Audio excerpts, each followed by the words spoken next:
Oke, langsung saja doa nama ya. Coba awali dulu.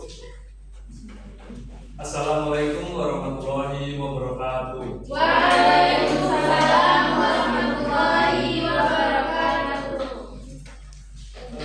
Gimana nih kabarnya anak-anak pada hari ini? Alhamdulillah. Alhamdulillah pada sehat semua ya. Sehat. Sini ada yang nggak masuk nggak? Masuk semua. Semua ya? Iya, Pak. Ada semua ya. Lagi sehat. Sangat-sangat masya Allah sehat semua. Semoga sehat selalu ya.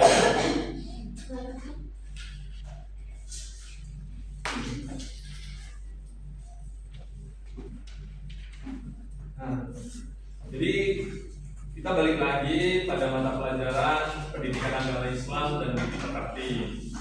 Pada kesempatan kali ini, Bapak izin berdiri ya. Karena berhubung ini anak-anak masih baru lulus SD ya, masuk ke SMP. Nah, jadi ya masih perlu pengenalan lingkungan baru. Nah, di sini Bapak ingin menekankan nih, di sini siapa nih yang udah sholat dari SD kelas berapa rata-rata? Dari Udah 3 tahun. Oh, udah umur 7 tahun. Oh, yang mana, Pak? Berarti dah dari SD dari TK udah pada mulai sholat ya. Alhamdulillah. Sholat ada berapa waktu? 5. Benar banget. Apa aja? Zuhur.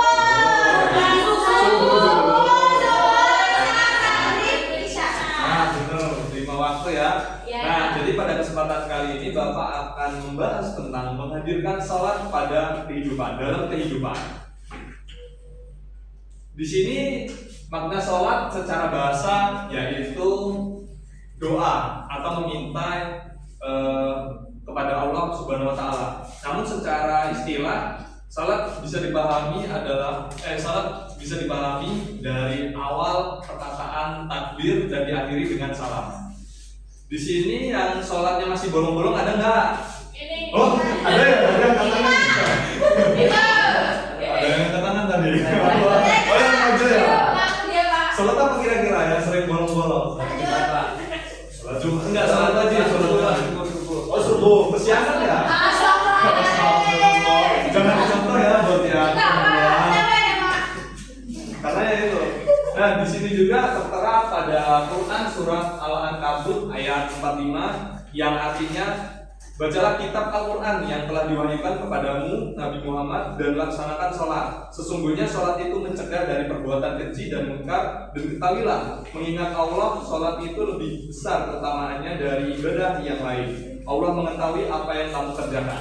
Dari ayat ini bisa kita ambil bahwasanya sholat itu bisa mencegah dari perbuatan yang keji dan munkar. Ada yang tahu perbuatan keji dan munkar itu apa?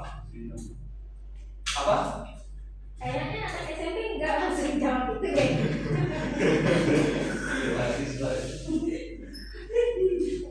Jadi sholat itu bisa menghindari kita dari perbuatan keji dan munkar. Karena dengan sholat yang kita kerjakan setiap harinya itu bisa membawa kita pada perubahan yang lebih baik lagi sebagai manusia, terutama kita sebagai muslim, seorang muslim yang beragama Islam. Dan di sini juga sholat juga bisa untuk meraih ketakwaan dan menghindari perilaku tercela. Di sini juga anak-anak, Bapak mengambil ayat Al-Quran surat Al-Imran ayat 102 yang artinya, hai orang-orang yang beriman, bertakwalah kepada Allah dengan sebenar-benarnya takwa kepadanya, dan janganlah sekali-kali kamu mati melainkan dalam keadaan beragama Islam. Dari sini jelas ya teman-teman, tadi anak-anak tadi ada yang mungkin masih sholatnya masih bolong, itu jangan ya, karena sholat 5 waktu itu wajib, itu fondasi awal kita untuk sebagai bentuk penghambaan kepada Allah ya, yang telah menciptakan kita. Lalu hikmah melaksanakan sholat secara istiqomah. Yang pertama itu ada tertanamnya akidah tauhid dalam jiwa seseorang. Jadi jelas anak-anak, ketika kita melaksanakan ibadah dengan ikhlas kepada Allah, tauhid kita akan tertanam dengan baik. baik dan terjalin hubungan kita juga akan terjalin baik dengan Allah. Dari beberapa materi tadi salat keutamaannya, kesimpulannya adalah salat adalah ibadah utama dalam Islam yang memiliki fungsi spiritual dan sosial. Melalui salat juga seorang muslim dilatih untuk taat disiplin dan berakhlak mulia. Nah, dari sini Bapak ada nih lembar teman-teman anak-anak sebelum melaksanakan sholat kan pastinya belajar tuh dari awal kan gerakannya apa aja. Nah, di sini Bapak ingin mengulas kembali bagaimana anak-anak masih ingat tentang gerakan ini gerakan apa. Nah, ini bisa kalau ya.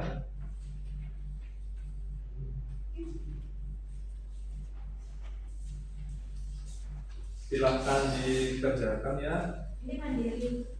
Iya mandiri. Susah banget. Wah, ini bapak akan mengetes nih, maksudnya daya ingat anak-anak ini dari awal itu masih ingat nggak nih gara-gara apa, tinggal mengurutkan. Ini kalau barisnya tersesat gimana? Nggak apa-apa. Ini seingatnya kalian, nanti bapak kumpul lagi ke bapak ya, diurutin. Coba. Oh, wah. Ribetnya. Oh, itu.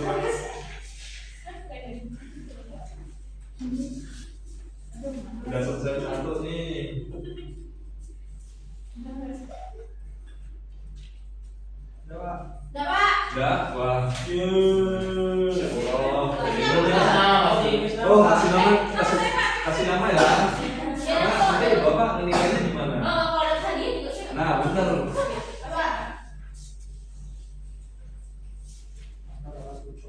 Urutin gambar ya. Oke. Sudah. Nih Pak, udah. Oke, Pak. Oke, ini kayak main layangan ini. Nih Pak.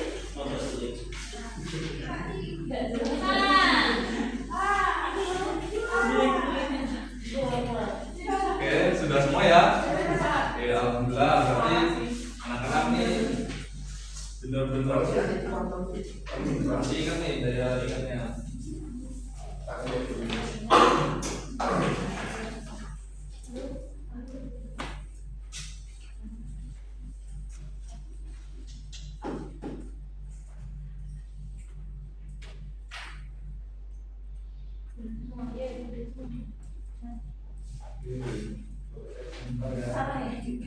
Enggak, benar ini.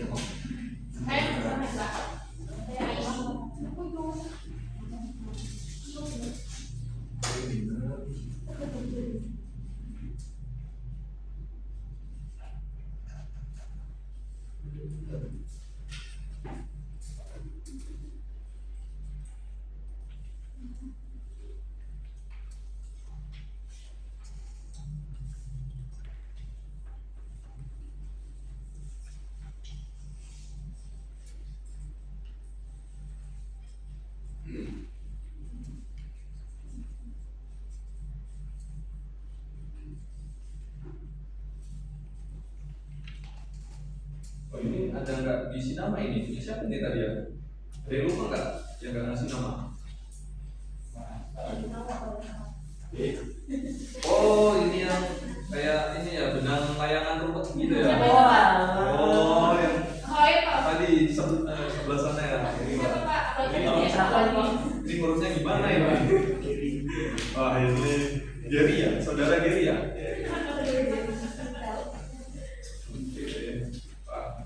Masya Allah, anak-anak ini tentunya transisi dari masa SD ke SMP sudah daya ingatnya Masya Allah sekali ya. Ya, ini ya Mas, saudara Geri bisa nanti diperjelas lagi gitu ya. Jadi biar penilaiannya enak gitu kan.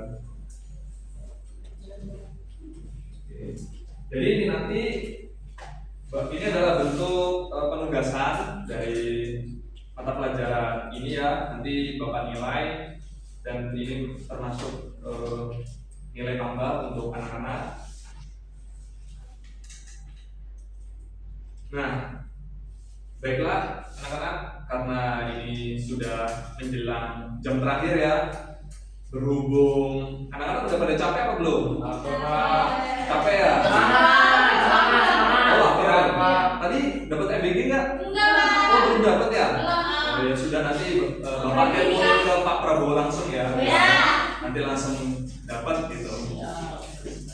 Oke. Oke, karena sudah ini, di sini Bapak ingin mengingatkan untuk anak-anak agar tetap semangat belajar, terus apapun itu, karena tentunya dari SD ke SMP seru nggak? Apa seruan SD?